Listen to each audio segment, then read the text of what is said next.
crypto runs in seasons. The new season of farms is going to be multi-tiered farms where you have to build out some kind of ecosystem. Otherwise, the farm is destined to fail.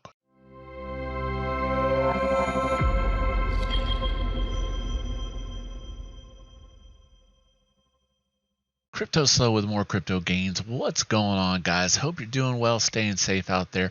Let's get into tonight's video, and that is CurrySwap. CurrySwap has not been launched yet, first and foremost, let me say that. But this one really struck a chord with me. I saw this in the telegrams, and I was like, this could be different. First, let's just talk about farming in general on ETH has kind of really not been great. You typically, there's the primary token, you stake it with ETH, you have crazy gains for 1 or 2 days, and then it dumps.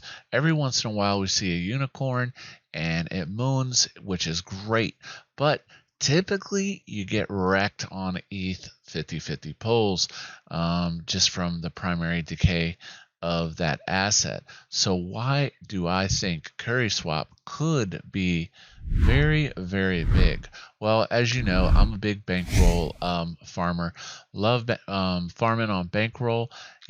Basically the reason the bankroll farms have done well is there's an ecosystem outside of it just being a farm. There's multiple dApps, there's Stronghold, there's a swap. It's all interconnected, network activity, credits.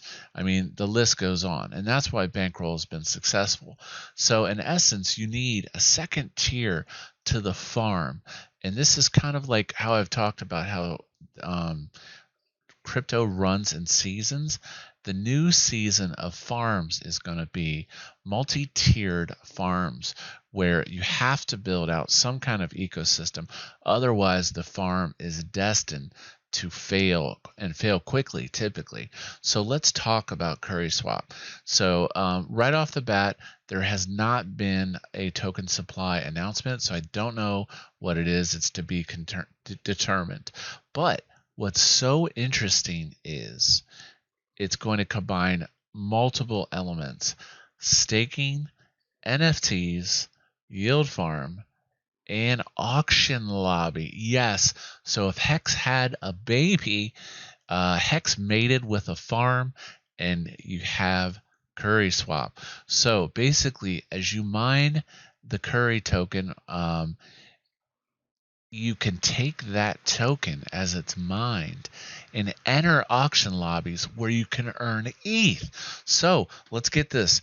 You get a lot of TVL in. That's step 1 of the farms. Number 2, how do you prevent decay of the asset that's being farmed? You give it purpose, you give it use. And that is, you can take your Curry, swap it in the food vault, and get ETH. So, and then it's kind of like Hex, it builds and you do stakes, and it's going to be super duper interesting. So farm and stake, enter the food vault auction, and as you stay staked, you collect rewards. So that's the other problem of ETH farms, is a lot of times there's no incentive to stay staked because the risk is too high. So the TVL ramps up, people are staking, they're earning, but then they sell the primary asset, and then people start to pull their liquidity, and the price follows liquidity, and then the price crashes, and then you're on to the next one. Okay, so this is going to be very interesting, and then it's going to be tied in with OpenSea. So they kind of go over that. They talk about the auction lobby. Curry token is auctioned off in exchange for ETH. The ETH is then taken and distributed as dividend. So this is super cool. So basically, the Curry ends up in the auction lobby, and people can pay ETH for that, and then that goes to the people that are staking the Curry. So the incentive there is that you hold the Curry that you have mined, and then you can earn ETH as other people battle it out in the auction lobby. Okay, tokenomics. Team 11%. Not sure if it's going to be a time lock on that. Now, As far as how the initial liquidity event is going to happen, I have no idea. But as we know, bots make or break these initial liquidity events. They can blow the token price out up or down, or look at what happened with Encore. There was a 700 ETH buy with some crazy 400,000 gas, and then it just totally wrecks everyone because that person has a huge bag. Now, what could derail this project? Well, first and foremost, they're putting their idea out before the product is finished. So, this takes a competitive edge away from them because now other people know what they're doing, okay? So someone could port an existing farm over and try to copy the Hex lobby and tie it all together. But all in all, this project looks to have a ton of potential because they want to make the curry valuable, and that is that you can get ETH with the curry instead of just selling it, okay? So this is the Median article, kind of goes over, talks about the initial farm pairs, as always. Now, there is going to be a curry ETH pool. That's your 50-50. That's your degen pool.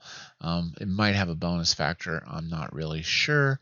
Talks about the vault and the NFT awards that would be on OpenSea. So they have a Twitter that you can follow, the Telegram, and the website, of course. They also have a white paper. It kind of just restates what the website does. Talks about, the staking pools, the liquidity pools, which is all pretty standard stuff. But I am going to watch this project carefully. And they do claim that they're going to have an audit before it launches. So if this thing can launch audited, full beast mode, I'll probably throw some ETH at it and maybe get into this, the auction lobbies, which is basically a certificate of deposit, just like Hex. Maximum annual inflation rate, 12%. So they kind of talk about some of the tokenomics and supply to be determined. So, roadmap, official launch and marketing white paper release, launch of NFT late. Farms open late October. So it's October 20th. So I would assume that this is going to be starting soon. So stay tuned. I'll probably have a little more coverage on CurrySwap as this unfolds. Like, subscribe, and as always, this is Cryptoslo. If you're not talking gains, then we're not talking.